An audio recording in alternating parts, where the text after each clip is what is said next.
passage ne pourra subsister. Les dieux que nous foulons, Dieu nous les a donnés. Satan, nous t'avons vu, cesse de te cacher, car au nom de Jésus, nous t'avons démasqué. Sur notre passage ne pourra subsister. Les dieux que nous foulons, Dieu nous les a donnés. Satan, nous t'avons vu, cesse de te cacher, car au nom de Jésus, nous t'avons démasqué. Nous sommes l'armée du roi. Nous sommes l'armée du roi. Devant l'armée du roi, marche le roi des rois. Qu'on vous voit. Faut pas hésiter à savoir témoigner, parce que ça fait partie de notre travail de chrétien de témoigner hein, de ce que le Seigneur a fait, de sa gloire, et en plus ça booste la foi des autres. Bonjour tout le monde. Bonjour. En effet, oui, il faut se lancer. Je ne voulais pas, mais bon, je sentais que ça devait venir.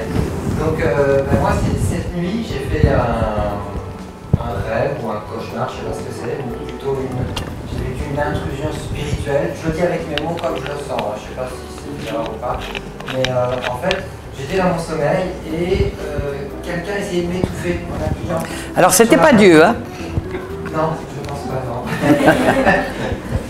C'était un autre. Non, c'est quelque chose qu'on connaît bien dans la délivrance. Oui. Ben justement, peut-être que c'est lié à cet événement, comme c'est aujourd'hui que je viens, peut-être qu'il y avait des oppositions. Et donc je dormais, ça m'a étouffé, je me suis réveillé et ça m'a beaucoup énervé. Dans le bon sens du terme, je pense, j'ai pris autorité et j'ai chassé cet esprit. Amen. Et je me suis recouché, mais avec le souvenir maintenant, je me demande si j'étais vraiment réveillé. Est-ce que c'était pas tout ça spirituel? Est-ce qu'on peut... Écoute, là, il n'y a que toi qui peux répondre, mais c'est une chose qu'on constate souvent, c'est dans les séminaires, des choses qui étaient cachées, tout d'un coup, viennent à la lumière.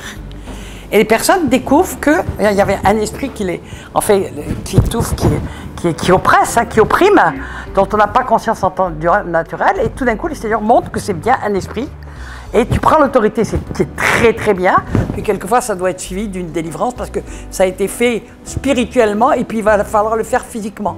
Donc là, on n'a pas la réponse, mais Dieu l'a. D'accord. Mais en tout cas, ce que j'ai senti, c'est que j'ai été surpris et parfait. Oui, il est peut-être parti, on a l'autorité. Hein. Oui, mais c'était vraiment épatant. Comme un homme, bah oui, on va parler des esprits humains, oui, oui. Oui, oui. Alléluia, amen, amen. Ok, j'ai reçu l'image d'un bourdon. Bourdon, pour moi, ça signifie, vous savez, l'expression avoir le bourdon. C'est quelqu'un qui a un esprit de dépression, qui est tout le temps dans la dépression, il se sent vraiment tout le temps pas bien dans sa peau. Enfin, on sait ce que c'est que la dépression et le bourdon, hein, je n'ai pas besoin de l'expliquer. Il y a quelqu'un ici, parce que j'ai vu que c'était une délivrance à faire. Et si quelqu'un se sent visé, il peut soit lever le doigt, soit venir le dire tout à l'heure. D'accord? Au combattant, ok? J'ai vu aussi, alors hier j'avais parlé de quelqu'un qui avait l'oreille gauche, qui l'entendait très très mal, et j'avais vu qu'il y avait des choses très particulières. Est-ce que quelqu'un s'est senti concerné? Oui, toi? Bon, tu viendras aussi et tu le diras, et on priera pour ça spécialement. Parce que quand le Seigneur éclaire, c'est pour guérir. Amen. Alors, ah oui, j'ai vu une main d'homme qui avait 2 alliances sur la main droite, donc ce n'était pas vraiment des alliances selon Dieu. Vous voyez ce que je veux dire? C'est-à-dire ces 2 liaisons qui ont peut-être été successives, qui sont peut-être encore actuelles, mais le Seigneur disait, maintenant il faut retirer ces alliances parce que je t'ai préparé une femme, mais tant que tu as ça, je ne peux pas te la donner. Je ne vais pas demander qu'on lave la main. J'ai vu une femme, c'est comme si on lui avait scié les 2 avant-bras, l'un après l'autre.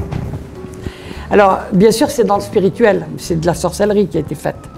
Mais cette personne, en fait, on la rend incompétente et incapable d'agir.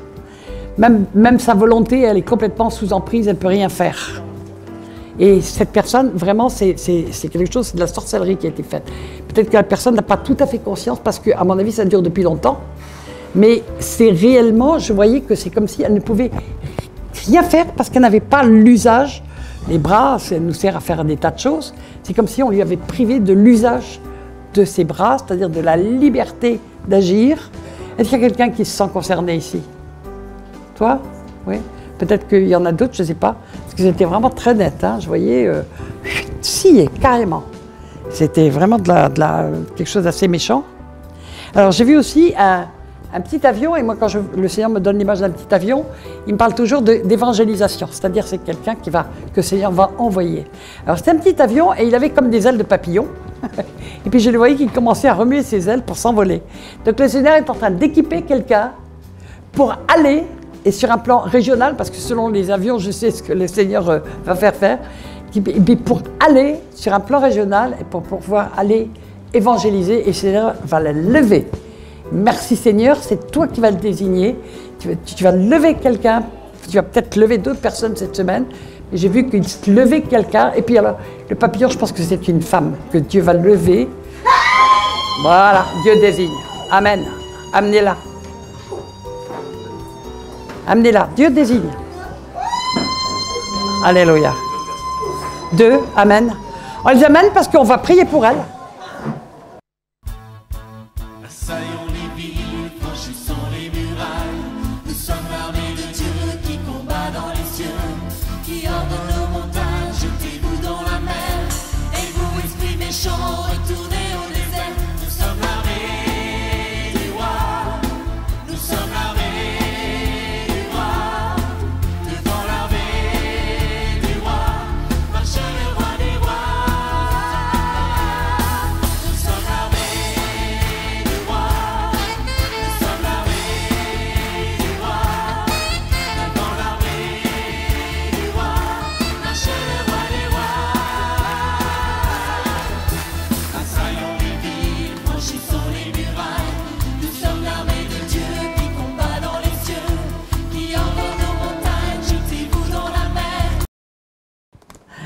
On va parler de la problématique du rejet. Vous savez, la plus grande souffrance de l'homme, pratiquement partout, c'est l'absence d'amour. C'est l'absence d'amour authentique, d'amour vrai, et c'est de plus en plus vrai dans l'Église aussi. Il y a une souffrance dans le monde qui ne fait qu'augmenter, tout simplement parce que, comme Jésus l'a annoncé, l'égoïsme, l'égocentrisme grandit. Et donc, à cause de ça, et par l'iniquité, c'est-à-dire tout ce qui se tord, qui est tordu par rapport à ce que Dieu a dit qui est le bien, il y a de plus en plus d'iniquité. Et à cause de ça, il est dit que l'amour du plus grand nombre refroidit.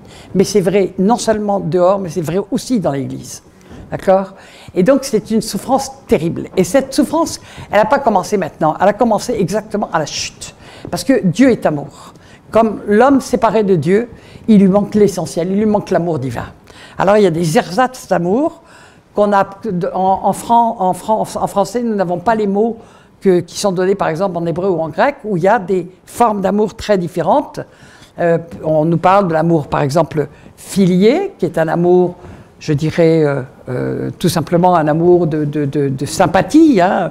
On aime bien quelqu'un, on a ses préférences, même Jésus, en tant qu'homme, il avait un apôtre qu'il aimait, il avait l'ami qu'il aimait, on a tous des préférences, des affinités, et tout ça c'est tout à fait normal. Ça s'appelle l'amour filié. Vous avez aussi l'amour éros, qui est complètement perverti, nous le savons bien, parce que ça a donné des tas de choses, comme évidemment tout ce qui est maintenant à un étalage épouvantable, mais qui blesse l'âme, et qui blesse aussi l'âme de nos enfants, sachez-le, parce que ça blesse l'âme, tout cet étalage épouvantable de nudité, de perversion, etc. C'est devenu absolument terrifiant, on ne se rend même pas compte du mal qu'on fait, même simplement par les regards. Vous savez, Job disait, si j'avais mis une garde à mes yeux pour ne pas voir ce que je ne devais pas voir. On peut le faire aux oreilles aussi, maintenant on est pollué de tous les côtés par... Vous ne pouvez même plus ouvrir Internet, ouvrir la télévision, ouvrir n'importe quoi, sans tomber, sans se voir imposer brutalement des images abominables. Abominables selon Dieu, mais auxquelles on a fini par s'accoutumer, mais qui blessent l'âme, Parce que le Seigneur a voulu créer l'homme pur, ayant une soif d'amour folle, comme Dieu qui est amour, qui a soif d'amour. Dieu donne son amour, mais il aime recevoir l'amour aussi. Parce que l'amour aime recevoir l'amour. Amen. Et nous sommes dans un monde où l'amour disparaît de plus en plus. Le véritable amour, parce que le véritable amour, dans le mot grec, c'est le mot agapé. C'est un terme qui veut dire, alors là, maintenant, pour les chrétiens, c'est une petite bouffe entre copains. Non, franchement, c'est pas ça, l'agapé. Hein. Agapé, c'est l'amour divin qui nous est donné d'en haut, qui nous permet d'aimer même des gens qui étaient hier nos ennemis ou qui sont encore nos ennemis. Et tout d'un coup, le Seigneur va nous mettre, c'est l'amour de Dieu en nous pour ces personnes. Et tout d'un coup, même des gens qui nous étaient complètement étrangers, on va recevoir cet amour pour eux. Et le Seigneur va nous donner cet amour aussi dans nos missions. Ça peut être pour des perdus, ça peut être pour les malades. Vous savez, sans amour, on ne peut rien faire. Hein. On ne peut rien faire. On ne peut pas faire par notre intelligence. Pour pouvoir faire l'œuvre de Dieu, il faut aimer. Il faut aimer. Aimer les âmes, avoir envie d'arracher les gens du feu, avoir envie de les arracher de la maladie, de la souffrance. Alors, on va essayer de comprendre d'où vient le rejet, quelle est la problématique, d'où c'est parti, quelle ampleur, et quels sont les dégâts, et comment en guérir. Amen. Puisque le Seigneur m'a montré comment en guérir. Comment nous pouvons être totalement guéris, même de tout ça. Et le Seigneur me l'a fait vivre et j'en ai vu les fruits. Alléluia. Alors, Luc 4, voilà.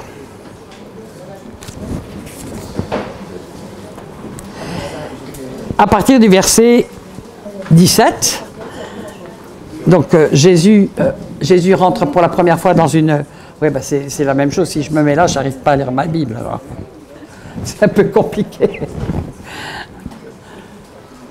Alors, à partir du verset 17, on lui remit le livre du prophète Ésaïe. L'ayant déroulé, il trouva l'endroit où il était écrit « L'Esprit du Seigneur est sur moi, parce qu'il m'a oint pour annoncer une bonne nouvelle aux pauvres, il m'a envoyé pour guérir ceux qui ont le cœur brisé. » Jésus, quand il voyait le peuple juif, il frémissait, nous dit la parole. Il frémissait en esprit parce qu'il les voyait tous comme des brebis qui n'avaient pas de berger. On peut dire qu'aujourd'hui, le peuple de Dieu est à peu près comme ça. C'est un peuple qui n'a pas de berger. Pourquoi? Parce que les bergers eux-mêmes n'ont pas eu de berger. Un jour, il y a une amie qui me dit « Mais t'as pas compris qu'ils sont tous des orphelins? Ils n'ont pas eu de père. » Et en fait, c'est à cause de la construction de l'Église, le système de l'Église qui a rejeté tous les apôtres qui étaient les fondements, et bien, le système pastoral, ils sont sans père. Alors, il y en a quelques-uns qui l'ont, bien sûr, heureusement, mais d'une manière générale, le peuple de Dieu n'a plus de père, n'a plus de berger spirituel, je parle spirituellement, et donc il y a aussi une souffrance terrible dedans, et je ne vous dis pas dans le monde. C'est catastrophique avec la dislocation des mœurs. Donc, nous voyons qu'une des premières missions principales que Jésus avait, c'était de guérir les cœurs brisés. Et de guérir les cœurs brisés parce que le monde entier, on peut dire que les gens ont le cœur plus ou moins brisé de multiples manières. Même les enfants dans les familles, apparemment les plus aimantes et les plus équilibrées, on rencontre souvent cette problématique de rejet quand même, qui est camouflée. Par exemple, moi je l'ai vu par exemple très souvent même dans des familles pastorales. Tout le monde, et il y avait une souffrance incroyable des enfants parce que tout le monde pensait qu'ils avaient tellement de chance d'être nés dans une famille pastorale qu'ils n'avaient jamais le droit de dire quoi que ce soit, ni de dire un mot, ni de se plaindre, ni rien du tout. Alors que certains avaient une souffrance invraisemblable, se sentant délaissés au profit du ministère, mis de côté, ne comptant pas, etc. Des souffrances énormes dans des familles qui paraissent même, je dirais, une belle apparence. Et quelquefois, derrière, on voit des choses absolument insensées comme souffrances qui sont cachées, camouflées. Les femmes expriment plus facilement leur souffrance que les hommes, mais il y a beaucoup d'hommes qui ont une souffrance, clin, non, je ne souffrirai pas, et qu'est-ce qu'ils font? Ils se mettent une grosse carapace d'endurcissement, je suis un homme, je ne pleurerai pas, ok. Moi, je vous signale que le plus court verset de la Bible est composé de 2 mots. Jésus pleura. Alléluia. Amen. Alors donc, de plus en plus, on a des enfants estropiés, des enfants cassés, brisés, meurtris. Les enfants sont confrontés avec toute la saleté morale et on ne peut même plus les en préserver. Aujourd'hui, dans les écoles, on leur apprend, c'est épouvantable ce qui est en train de se passer avec la théorie du gender et puis plutôt les cours de sexualité qu'on leur donne, etc. On est en train volontairement de les détruire et de détruire leur identité. Et leur identité sexuelle, pour commencer. Ah. Alors c'est vraiment... le problème, il est géant. Heureusement que notre Seigneur, lui, peut tout. Alléluia. Je voudrais juste signaler quelque chose que Jésus a dit et qui doit nous faire réfléchir. Matthieu 10, 21. Le frère livrera son frère à la mort. Bon, ça a eu lieu de tout temps. Hein, les trahisons entre frères, ça a commencé avec Abel et Caïn et Abel. Bon, on en reviendra. Et le père, son enfant. Waouh! Alors on l'a vu, par exemple, avec les peuplades qui peuplaient tous les pays de Canaan à l'époque, et que Dieu avait demandé d'exterminer parce qu'ils livraient leurs enfants à la mort. Et pour Dieu, c'était tellement grave qu'il demandait qu'ils soient exterminés. Il avait dit à son peuple, exterminez-les. Parce que c'était la première fois qu'il y avait des peuples qui livraient leurs propres enfants à la mort. Eh bien, aujourd'hui, par l'avortement, tous les femmes et les hommes ont livré leurs enfants à la mort. Et les hommes, en plus, ont légiféré pour que seule la femme ait le droit de décider, c'est-à-dire qu'elle décharge de responsabilité. Incroyable. Et après, on s'étonne qu'il n'ait plus d'autorité dans leur famille. Mais ils ont délégué le droit de mort à leurs femmes et aux femmes. C'est terrible, c'est des hommes qui ont légiféré pour ça. Je ne sais pas si vous vous rendez compte. C'est-à-dire qu'un père n'a plus le droit de dire « je m'oppose à l'avortement de mon enfant ». Il n'y a plus le droit, il n'y a plus voix au chapitre. Je ne sais pas si vous vous rendez compte un petit peu à quel stade on est arrivé. En France, depuis que l'avortement existe, c'est environ 9 millions d'enfants qui ont été jetés à la poubelle et jetés au feu. D'accord? Mais il y a des pays où on peut avorter les enfants jusqu'à 9 mois, donc on les découpe vivants dans le ventre de leur mère. Quand j'ai demandé au Seigneur il y a 2 ans pourquoi le Japon avait été frappé à 2 reprises d'une manière aussi terrible, la première fois par Hiroshima et la bombe atomique, et la deuxième fois par le tsunami en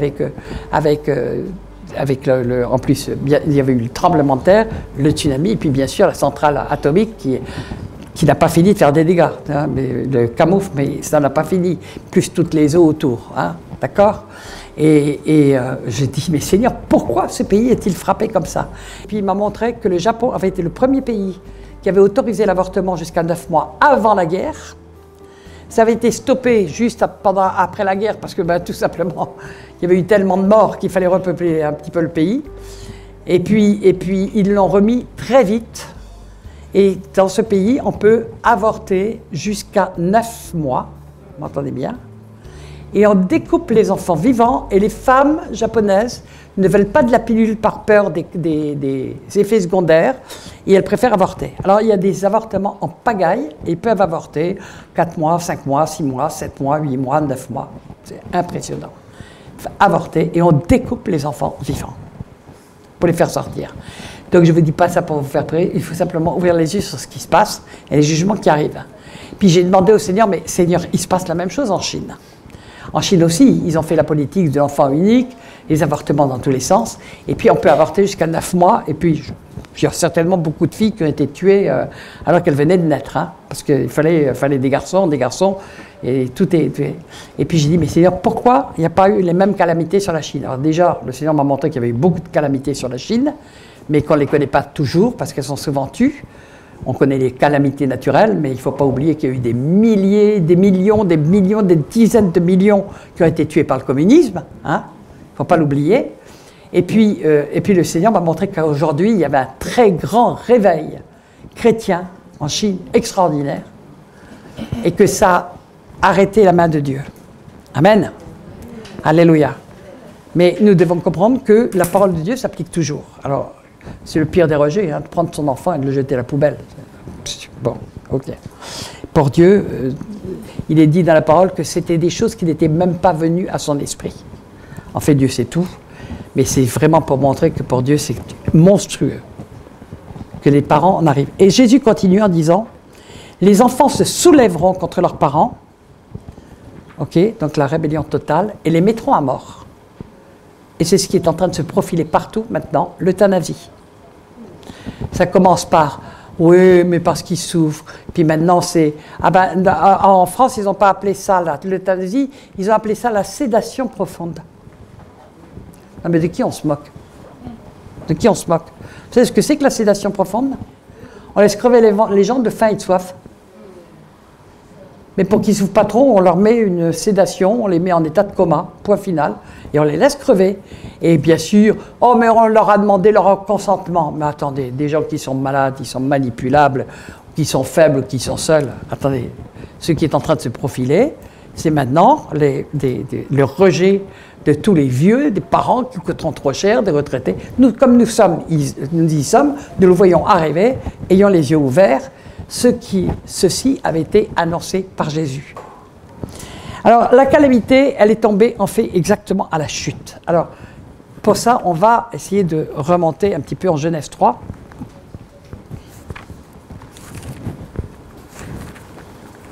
Où es-tu? Alors, réponse d'Adam.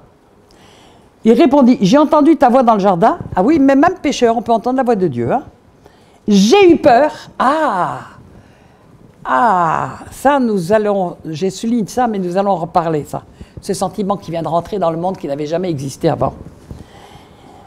Parce que je suis nu, donc un sentiment de non-protection, et je me suis caché. Ben oui, l'homme passe son temps à se cacher. Vous savez, il est dit dans Jean 1 comme dans Jean 3 que Jésus était la lumière qui est venue dans le monde, mais les ténèbres ne l'ont point reçu.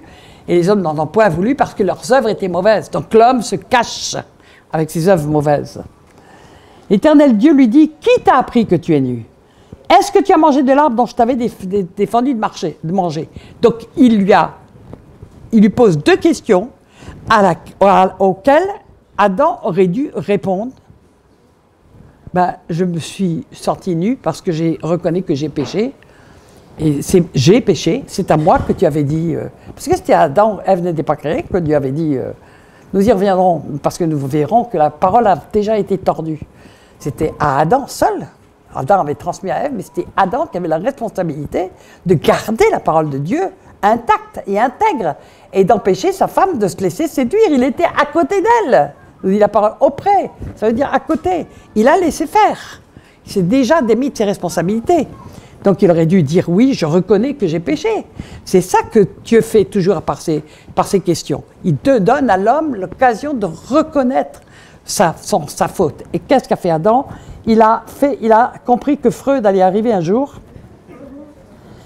Et il a préparé le freudisme et la psycho 3000 ans avant, 4000 ans avant, non 5000 ans avant.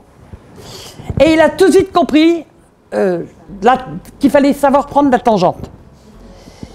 Et il répondit, la femme que tu as mise auprès de moi,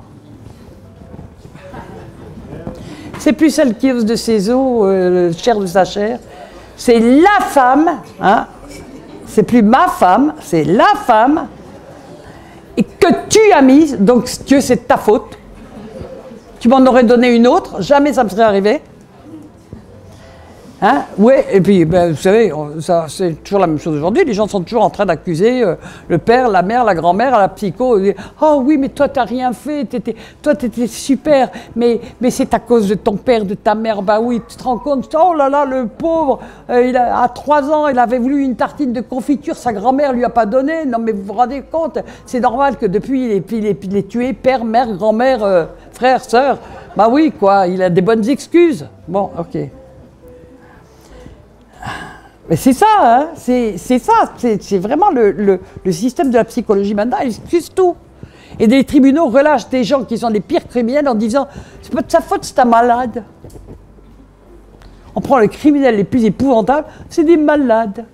On va les mettre comme ça, puis on les relâche 2 ans après, ils recommencent. C'est un amour des victimes remarquable. Non mais c'est vrai, regardons les choses en face. Est-ce que j'exagère? Même pas. Je caricature, c'est tout, mais je n'exagère pas. Et j'en ai mangé. L'Éternel Dieu dit à la femme. Alors là, le Dieu s'adresse à la femme. Il ne fait pas de réflexion, Dieu. Il a entendu. Pourquoi tu fais cela? La femme répondit. Alors la femme, elle est un peu prudente, parce qu'elle sait quand même que l'homme a un peu plus de muscles. Elle aurait pu répondre, bah, écoute, tu avais interdit ça à mon mari, mais il ne m'a pas dit exactement la même chose, j'ai pas compris que c'était si grave. Non, elle sait quand même, il a un peu plus de muscles que d'elle, donc prudente, elle dit, c'est le serpent m'a séduite et j'en ai mangé. Non mais dites donc, qui a mis le serpent dans le jardin? Ben, c'est Dieu. Le serpent, c'est Dieu qui l'a mis dans le jardin. D'accord? Ben oui, évidemment, il n'était pas là, il ne peut pas faire ce qu'il veut. Le serpent m'a séduite et j'en ai mangé. Donc c'est pas de ma faute, c'est la faute du serpent. Pas de repentance. L'Éternel Dieu dit au serpent, puisque tu as fait cela, alors tu seras maudit, etc. Donc il y a la sentence immédiate sur le serpent, mais il y a aussi une sentence terrible sur la femme, et puis il y a des sentences qui arrivent sur l'homme, la mort qui va rentrer, toute la mort qui va toucher toute la création qu'il avait sous sa protection, y compris les animaux et les plantes, tout simplement. La mort rentre dans le monde alors qu'elle n'existait pas. Et après, bien sûr, que sur la femme, il va tomber une autre malédiction qui aussi a fait des ravages dans le temps. Hein. Oui, pas seulement ça. Attends, que je retrouve là.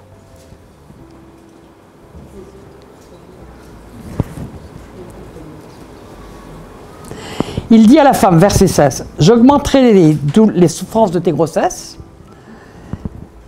Augmenterai, hein. Donc il y en avait quand même un peu de la souffrance qui était prévue. Et tu enfanteras dans la douleur, donc au lieu que ça soit un sujet de joie, il y a de la douleur qui arrive.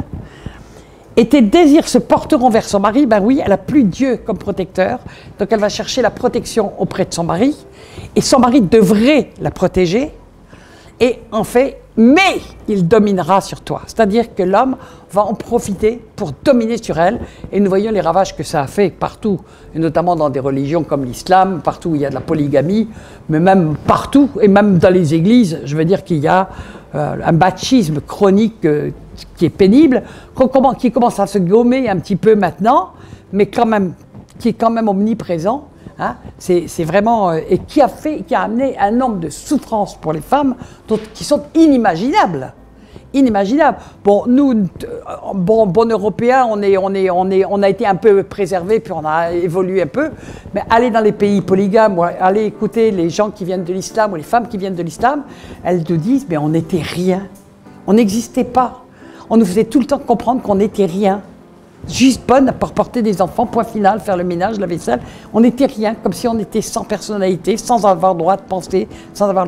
Il y a eu une souffrance qui est sortie de là, qui a amené évidemment un sentiment de rejet, de haine, et la femme va compenser par d'autres moyens, mais ça nous amènera sur la sorcellerie après. Alors on va voir un peu les conséquences du rejet, parce que l'homme répond avec sa chair, et en répondant avec sa chair, il fait des réponses tordues, et des réponses qui lui font du mal à lui, mais qui font du mal aux autres, et qui font les trucs. Alors déjà, il rentre dans ce qui est, le Seigneur a dit qu'il est dans l'arbre du bien et du mal, il veut faire sa propre justice, d'accord? L'homme veut faire sa propre justice avec tout ce que ça implique. Alors il y a, comme dans les conséquences multiples, de rejet, de la souffrance de l'âme, de manque d'amour, de la colère qui a pu être accumulée contre des pères, des mères, des frères, etc., la société, les autorités, tout ce qu'on veut. Il y a les amalgames et les transferts. Alors les amalgames, on va mettre tous les gens dans le même sac. Voyez. Oui, tous les hommes sont comme ça. On a eu un père qui était tordu. Ouais, tous les hommes sont comme ça. Ou un mari. Tous les hommes sont comme ça. Et puis vous l'entendez toujours dans la bouche des gens, ça. Et puis alors tous les Américains sont comme ça. Puis tous les Africains, ils sont tous comme ça. Puis, les amalgames, allez, hop, il y a quelqu'un qui vous a blessé. Et puis, paf, on met tous dans le même sac. D'accord? Alors que Dieu nous a tous fait uniques. Donc ça, c'est la manie de Satan, c'est de nous pousser à mettre tout le monde dans le même sac. D'accord? Alors, on fait des amalgames.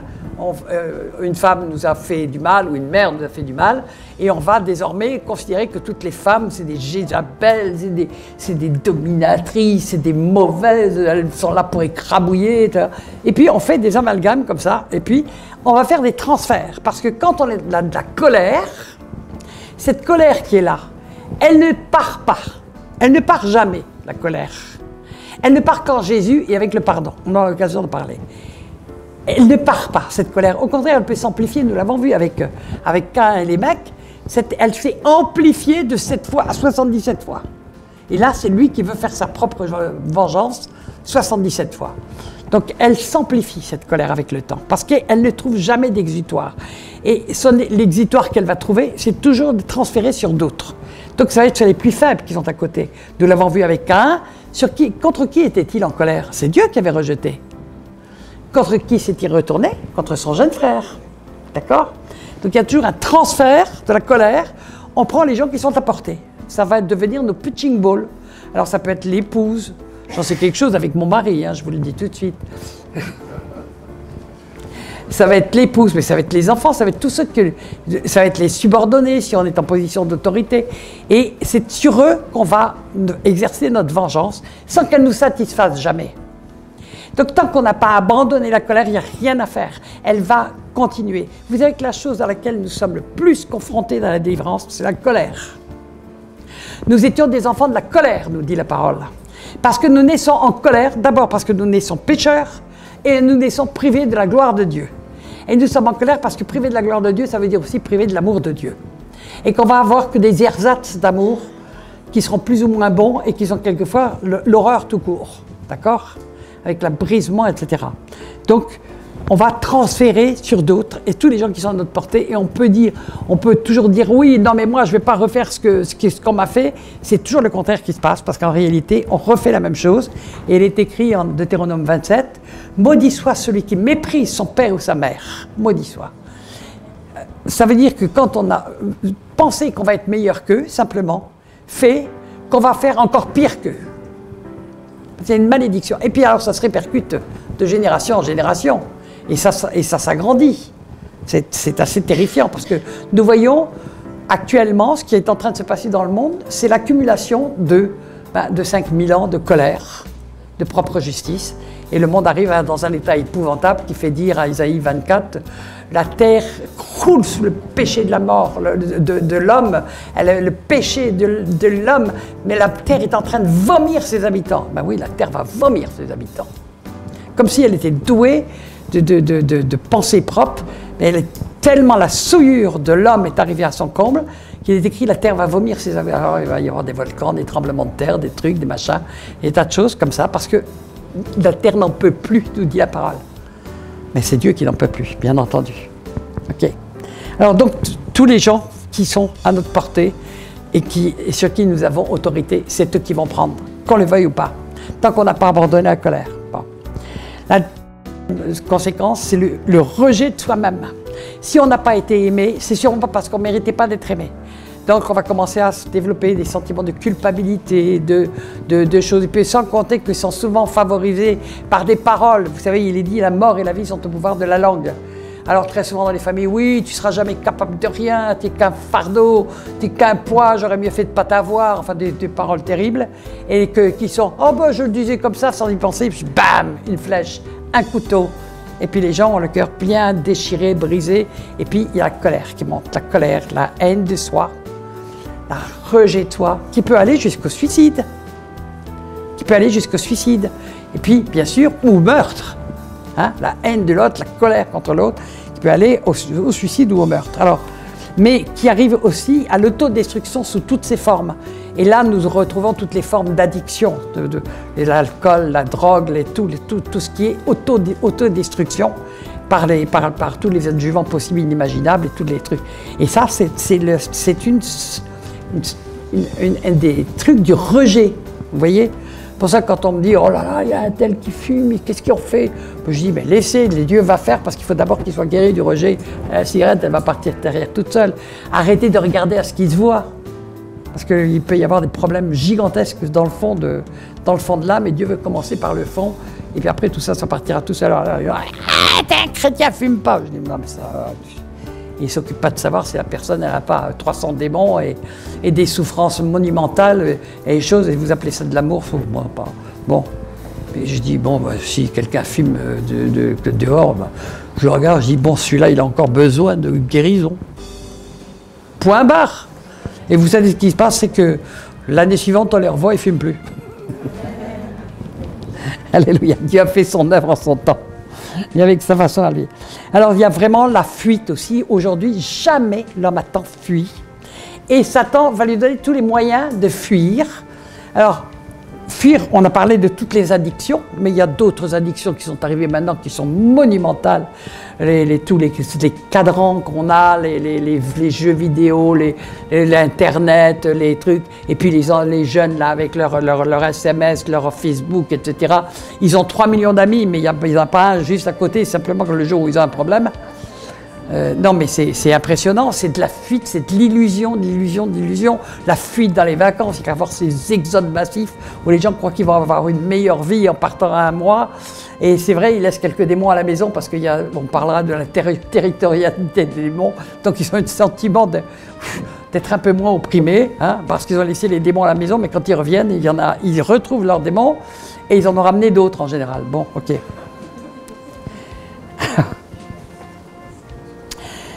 Alors, vraiment une fuite, et puis, mais aujourd'hui, c'est affolant. Puis, la plus grande fuite à laquelle on assiste aujourd'hui, c'est la fuite de la mort. On fuit par tous les moyens l'idée de la mort. Et on essaye de la... Vous savez, dans Isaïe, il est dit, tu avais fait un pacte avec la mort. Aujourd'hui, on essaye de faire des pactes avec la mort. Ouais, c'est pas grave. Alors, on sert aux gens des trucs. Il y a la réincarnation, il y a la métempsychose. L'Église catholique a fait mieux avec... tu as le purgatoire, tu auras le temps. Puis en payant un peu, on va te faire sortir plus vite. Bon, enfin, bon. Mais on arrive comme ça, on ne met pas les gens face à côté inéluctable de leur mort et du fait qu'après la mort, il y a une vie qui sera soit d'un côté, soit de l'autre, et que ça se joue ici. Donc on fuit par tous les moyens. Dans les hôpitaux, avant les gens mouraient chez eux. Maintenant on les camoufle dans les hôpitaux, derrière des paravents, il n'y a personne la plupart du temps. Et puis surtout personne pour leur parler du Seigneur avant qu'ils s'en aillent. Hein? C'est impressionnant, tout est fait pour empêcher les gens de trouver le Seigneur, même soi-disant, oh, il faut qu'ils partent dans la dignité. Et puis on empêche les gens d'avoir le temps peut-être de trouver le salut. Mais ils partent dans la dignité en enfer. C'est pas mal de partir en enfer dans la dignité, moi je trouve. Bon. Enfin, je préfère une autre solution quand même que celle-là. Hein. Alors, Jésus, lui, a porté tous les rejets. C'est impressionnant. Jésus a été rejeté dès qu'il était dans le ventre de sa mère. Rappelez-vous qu'on voulait tuer, que Joseph voulait la quitter parce qu'elle pouvait être lapidée comme étant une femme adultère. D'accord ? Elle pouvait être lapidée. Donc, Jésus, rejeté, elle aurait été lapidée avec l'enfant. Puis après, ils sont obligés de s'enfuir. Donc Jésus va être immigré en Égypte, dans un pays qui les méprisait profondément. Donc il a connu une immigration dans un pays qui méprisait les Hébreux, d'accord ? Qui méprisait les Juifs. Puis Jésus, on le sait, dès qu'il a commencé son ministère, c'est sa propre famille qui voulait tout le temps le ramener à la maison, qui avait honte de lui, qui venait le chercher, etc., et qui le prenait pour fou, hein, d'accord ? Donc il y a eu rejet. Puis après, il y a le rejet de tout l'établissement religieux qu'il était venu sauver et qui vont se liguer contre lui pour le faire taire et qui vont y arriver à la fin. Mais il y a même le rejet de ses apôtres. Rappelons-nous, à Gethsémane, ils se sont endormis et puis à la croix, il n'y avait plus personne, il n'y avait plus qu'un. Et quand on a annoncé qu'il était vivant, ressuscité, alors qu'il l'avait annoncé, eh bien, ils ne l'ont pas cru. Donc il y a eu un rejet, là encore. Et puis, plus le reniement de Pierre, plus bien sûr la trahison de Judas. Enfin, Jésus a passé son temps à être le plus rejeté non-stop et continue, le monde entier qu'il aime, qu'il voudrait sauver, continue à le rejeter. Alors, côté rejet, il en connaît un rayon. Et il sait comment guérir les gens parce qu'il veut guérir les cœurs brisés. Alors, comment guérir? Comment guérir? Ben, je vais vous dire. Moi, le Seigneur m'a fait vivre 7 étapes, et j'ai appelé ça les 7 clés de la guérison. Et je dirais, la première étape, c'est de vouloir guérir. Vous allez me dire, mais c'est de la folie ce que tu dis. Mais ce n'est pas du tout de la folie. Parce que la plupart du temps, les gens sont très bien dans leur identité de victime. L'identité de victime donne des droits. Alors on est dans un pays qui connaît que les droits. Il n'y a pas de devoir, mais alors les droits, les Français en connaissent un rayon. J'ai droit à, j'ai droit à, j'ai droit à, j'ai mes acquis sociaux, mes acquis ceci. Alors on va lire un passage. Il y en a plusieurs dans la Bible qui sont assez similaires. Mais on va prendre l'histoire de Bartimée, qui est en Marc 10. Parce qu'il se passe plein de choses intéressantes par rapport au rejet. Parce que c'est la même chose, on a dit la guérison ou la délivrance, c'est la même chose dans la parole.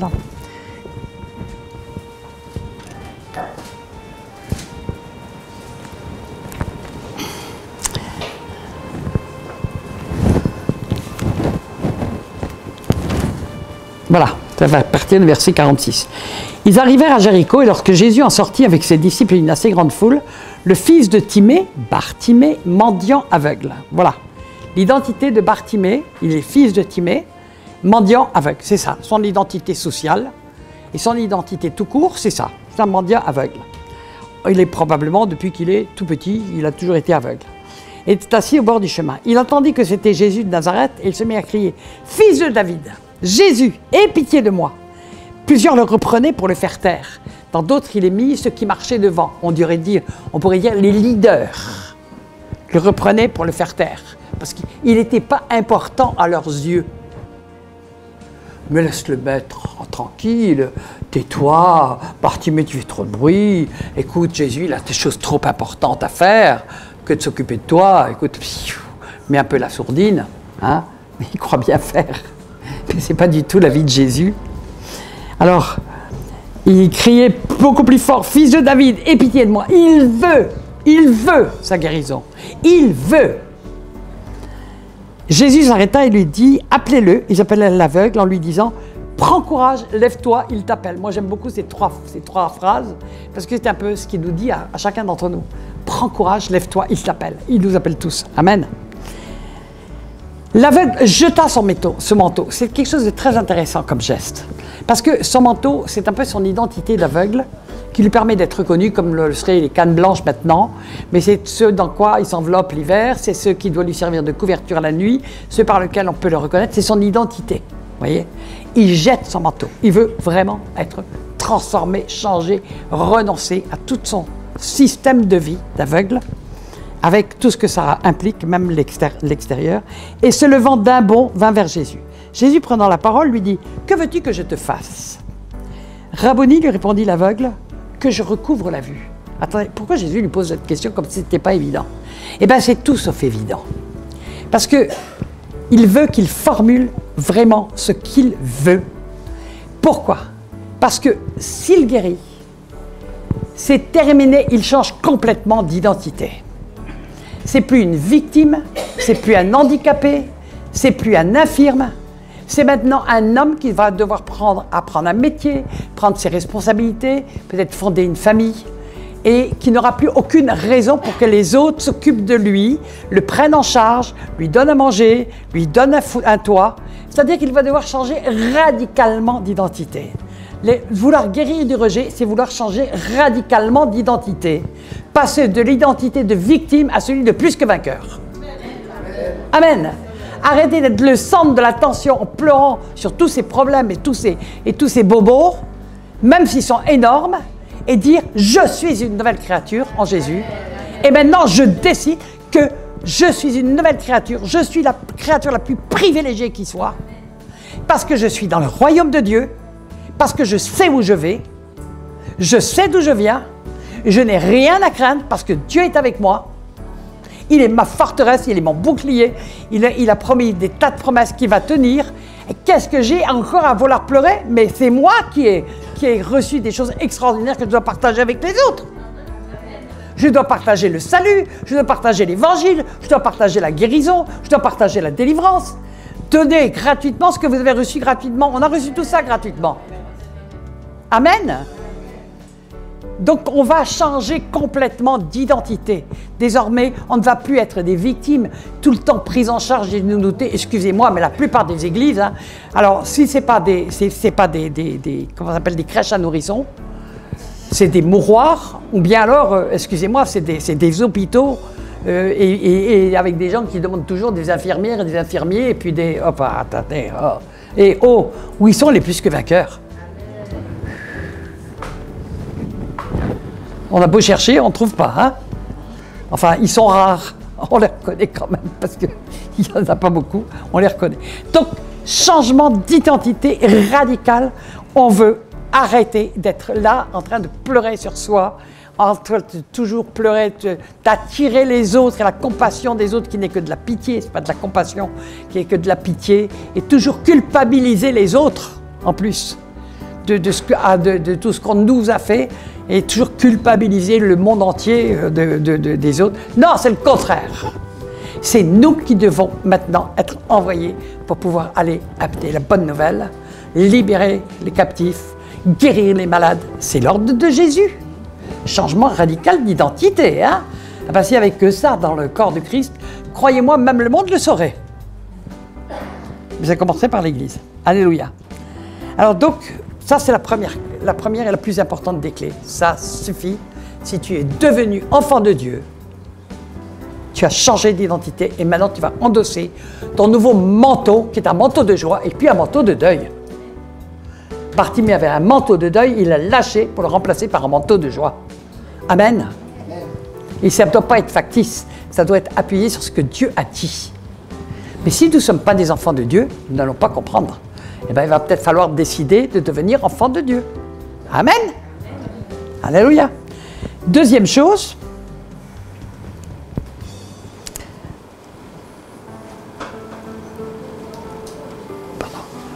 passer là-dessus.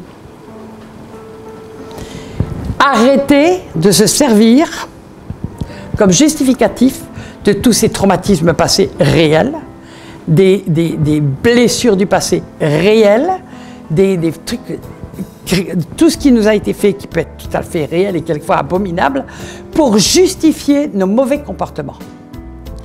Jésus a dit, si je ne leur avais point parlé, ils n'auraient point de péché. Jean 16, 22.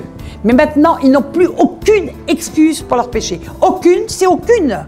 On n'a aucune excuse pour être colérique et dur parce qu'on a eu un père colérique et dur. Même s'il y a une relation de cause à effet, c'est fini, on est des nouvelles créatures, on pardonne et on décide de changer. On n'a aucune excuse pour le péché, on pleure devant Dieu en disant « Seigneur, je reconnais que j'ai péché. Je reconnais que ce comportement n'est pas de toi. Je reconnais que je fais du mal et je n'ai pas le droit de faire du mal. » Et on arrête de s'excuser tout le temps, ce que la psychologie qui rentre dans les églises de tous les côtés s'arrange toujours pour faire « mais c'est pas de ta faute, mais c'est pas de ta faute, c'est de la faute de ceci, c'est de la faute de cela, c'est de la faute du pasteur, c'est de la faute de machin, et c'est la faute de tout le monde sauf de la personne. » Eh bien, avec le Seigneur, c'est radicalement différent, c'est le contraire.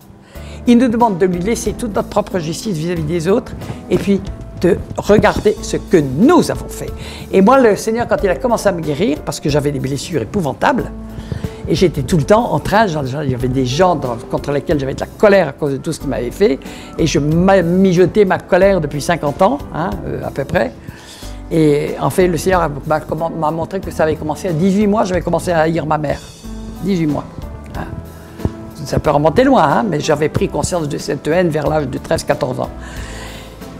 Et le Seigneur m'a dit, maintenant, tu vas arrêter de regarder à ce qu'on t'a fait, tu vas commencer à regarder à ce que tu as fait. Oups! Et ça a été très clair quand il m'a parlé de ça. Et là, j'ai dit, d'accord Seigneur, montre-le-moi parce que j'ai rien vu. C'est incroyable ce qu'on voit, ce qu'on nous fait, c'est incroyable ce qu'on ne voit pas, ce qu'on fait. Ni les blessures qu'on afflige aux autres. Et quelquefois la profondeur des blessures, même sans l'avoir voulu. Alors, il a commencé à me montrer. Et là, je vous assure, ça a duré des semaines, et pendant des semaines, j'ai pleuré devant Dieu. Chaque fois qu'il me montrait, puis il a créé des circonstances où j'ai vu la souffrance que j'avais transmise, notamment à ma fille, à des personnes autour de moi. Quand il a commencé à me montrer leur souffrance comme ça, à nu, je peux vous dire que ça a été un choc pour moi de regarder non plus aux souffrances qu'on m'avait faites, mais aux souffrances que j'avais transmises. Et là, je dirais que c'est le stand de la repentance profonde pour tout ce qu'on a fait. Et puis, je dirais, vous savez, quand on s'est converti, on a souvent une repentance en vrac, on se sent pécheur, on pleure. Mais le Seigneur veut, c'est la troisième étape, qu'on se repente il va régulièrement, si on est prêt et disposé, il va nous amener à des repentances spécifiques pour certaines choses qu'on avait occultées, qui étaient un peu noyées dans la masse. Et tout d'un coup, il nous, à travers une parole donnée dans la Bible, une parole donnée par un frère, une parole donnée même par un inconnu, il peut parler par le bouche d'une ânesse, donc il fait ce qu'il veut, Dieu. Et puis tout d'un coup, on va dire, j'ai fait ça. Et puis on se souvient de quelque chose qu'on a fait et on se met à pleurer devant Dieu. Et là, je dirais que c'est vraiment le troisième seuil de profondeur dans, je dirais, dans la manière d'être lavé de nos péchés. On va commencer à l'être en profondeur, péché par péché, méchanceté par méchanceté. Et le Seigneur va le faire. Quelquefois, bien sûr, on en a fait tellement qu'on zappe un peu. Mais de temps en temps, le Seigneur nous en rappelle en disant « Mon Dieu, j'avais oublié ça. Pardon, Seigneur. Combien j'ai dû faire ?» Et quelquefois, le Seigneur nous permet de retrouver la personne, de lui demander pardon. Alléluia, même après des années. Parce que ça va guérir d'autres blessures. Et donc, je reconnais que je t'ai fait du mal. Et n'attendez pas que l'autre le reconnaisse qu'il nous a fait du mal. Ce n'est pas votre problème. Notre pardon ne doit pas dépendre de ce que l'autre se repent. Sinon, vous n'y arrivez jamais. Ça ne dépend que de nous, c'est notre décision. La quatrième chose est quelque chose de tellement important que je vais en faire un message spécifique ce soir, c'est le vrai pardon selon la Bible. Parce que beaucoup de chrétiens ont donné des faux pardons ou des pardons de surface, des pardons parce qu'il fallait pardonner, mais ils disent, on les voit quand dans la souffrance, dans la délivrance. Est-ce que tu as pardonné? Mais oui, j'ai pardonné! Vous croyez que c'est rare? J'ai dû les voir des milliers de fois. J'ai pardonné, je tape des pieds, je tape des mains. Non, tu n'as pas pardonné. Mais je t'ai dit de pardonner. Ok. Donc nous devons, je vais en parler parce que c'est vraiment quelque chose d'un message du Nouveau Testament, d'une profondeur qui a été répété, nous allons le voir très très souvent, et qui est une des grandes clés qui amène la délivrance, parce qu'il est écrit en Éphésiens 4, 26 et 27, si tu te mets en colère, la colère n'est pas un péché en soi, Dieu se met en colère. Ce qui est grave, c'est de garder sa colère et de commencer à ruminer. Que le soleil ne se couche pas sur ta colère et ne donne pas d'accès au diable. Alors, si le péché s'est couché sur votre colère, vous avez une porte grande ouverte. Alors, les délivrances, on ne peut faire aucune délivrance sans vrai pardon. Donc, j'en parlerai ce soir d'une manière spécifique, parce que vous allez voir, c'est incroyable tout ce que le Nouveau Testament dit là-dessus et quels sont les enjeux. Ils sont... Souvent, on n'a pas pris conscience des enjeux qu'il y a autour du pardon. Cinquième clé, réconciliation avec Dieu, parce que très souvent, on en veut à Dieu. Ouais, pourquoi tu n'es pas intervenu? On ne le dit pas comme ça. Mais qu'est-ce que j'ai fait pour qu'il m'arrive telle chose? Mais pourquoi Dieu, il aurait pu empêcher ça? Pourquoi est-ce qu'il n'a pas empêché ça? Je crois qu'on l'a tous fait, non? Je dis, mais pourquoi Dieu n'a pas empêché cette horreur? Pourquoi Dieu n'a pas empêché telle souffrance? Il pouvait faire qu'un geste, il aurait empêché. Et nous devons comprendre que Dieu, ce n'est pas lui qui est l'auteur des souffrances, ni des péchés des autres. Mais Dieu nous a avertis des conséquences du péché, des conséquences de la méchanceté. Il nous a dit que cette terre serait très dure. Hein? Il l'appelle même la vallée de la mort. Hein? Donc, mais le Seigneur, en même temps, il nous montre aussi dans sa parole, notamment en Job 36, 15, il dit que c'est par son malheur même qu'il dispose l'homme à l'écouter.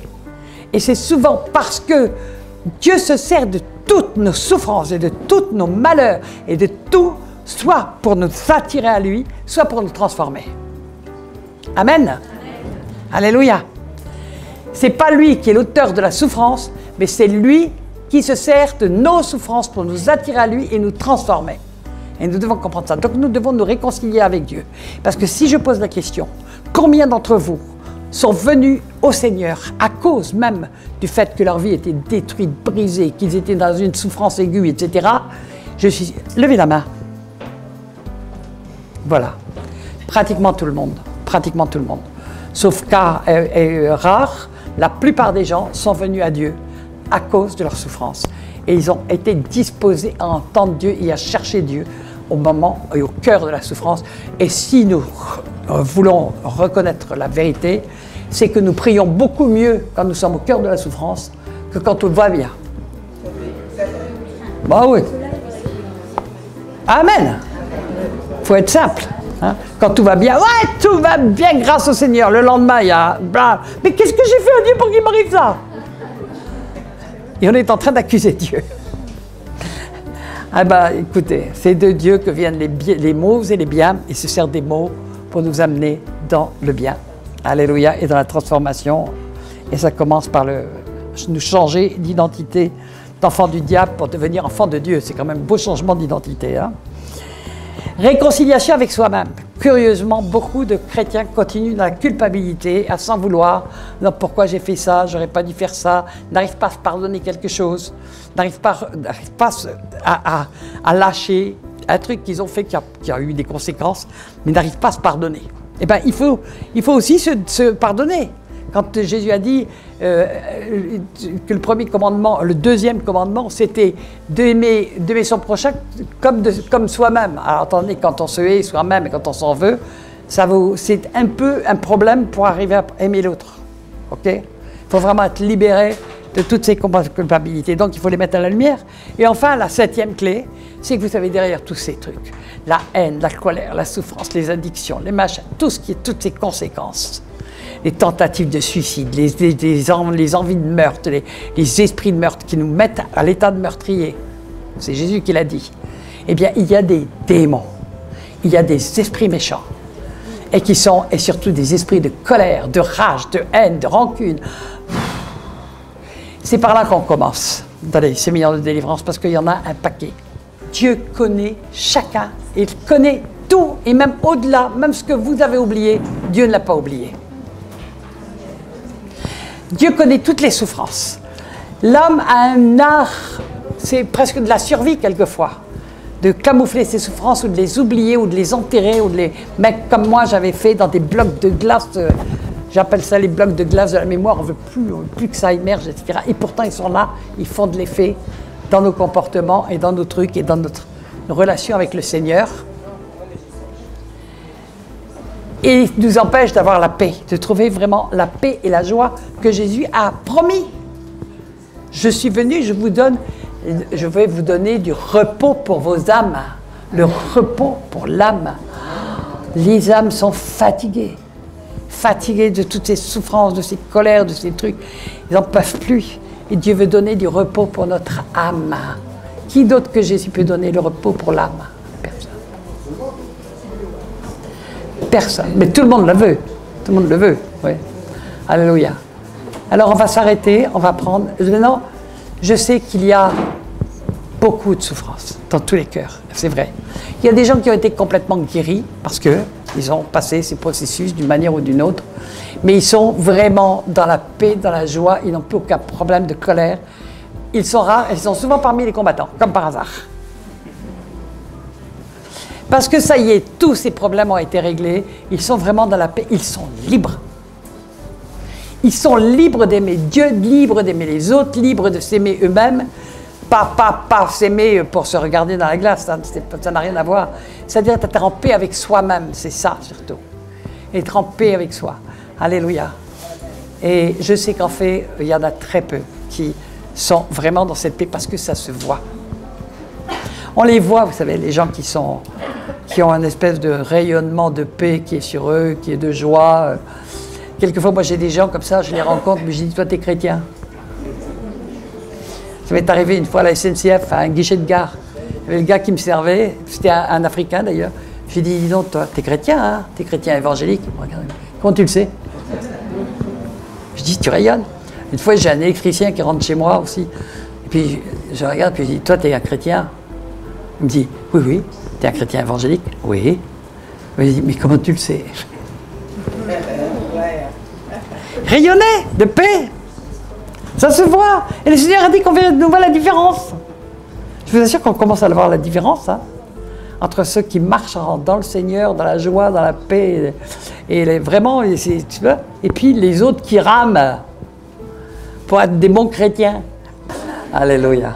Alors on va prendre le temps maintenant, parce que laissez Dieu, tout à l'heure on a appelé des fleuves d'eau, du feu, amour, ta puissance, ta présence dans ma vie.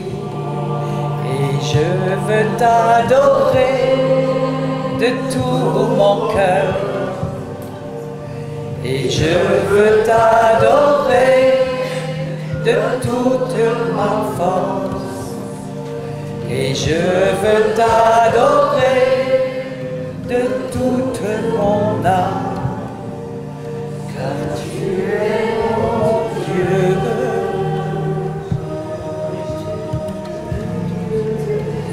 Tu es mon Dieu.